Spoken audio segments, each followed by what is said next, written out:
Hey, Recovery Fitness, Sean Humphrey coming to you. Beautiful Sunday. It's actually my first Sunday off since March, so I'm loving it. Cooking up some food right now on the grill for the week, and we've been super productive around the house. But I wanted to talk to you about this book right here. We are Recovery Fitness and Wellness.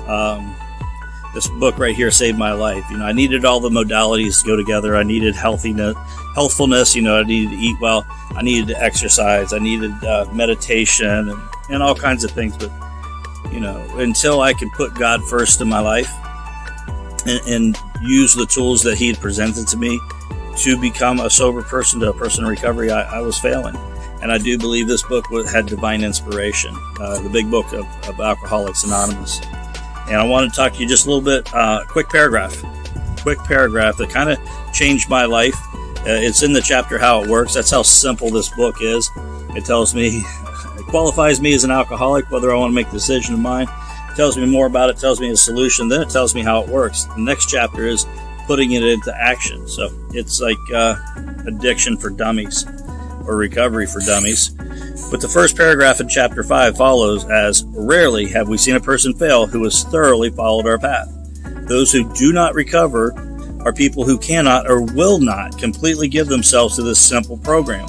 Usually men and women who are constitutionally incapable of being honest with themselves. I'll pause there. Rarely have we seen a person fail. Rarely. Break that word down. That means hardly ever to never seen a person fail, not get recovery. Who has thoroughly, that means inside and outside, no matter what, followed the path or followed the directions we're going to give. If you thoroughly follow the directions to the letter, to the T, you're going to have success, is what that first paragraph tells me. Then I go on down here and I finish with constitutionally incapable of being honest with themselves, the people who fail this program.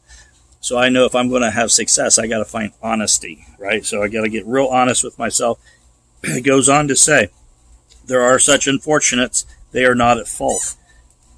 They seem to have been born that way. They are naturally incapable in grasping and developing a manner of living which demands rigorous honesty. So demands rigorous honesty. So again, second time that honesty word comes up, their chances are less than average. So if a person can't get real honest with themselves real quick, chances of recovery are less than average. Plain and simple. I think I can do that. So far I have. There are those too who suffer from grave emotional and mental disorders, but many of them do recover if they have the capacity to be honest. So the honesty word the third time, grave emotional mental disorders. How many of us have used any type of mental disorder, trauma, PTSD, anything from the past? This is why I drink, this is why I use, I can't get over it. If we can start getting honest with ourselves, it tells us right here in this book that we can recover.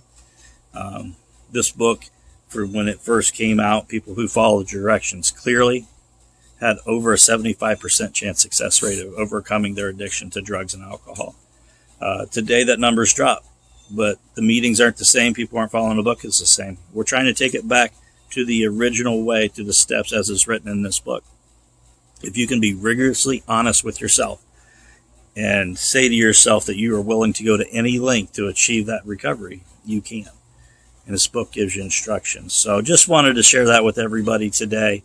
I know I'm going to be honest with myself about everything in my life to the best of my ability. I don't claim spiritual perfection, but rather spiritual progress. I'm getting better. When I realize that I'm making mistakes and not being as honest as maybe I should be, there's steps I take for that too. So I want you guys to know that I love you, that you're all worthy of giving and receiving love, and we'll talk to you soon. Take care.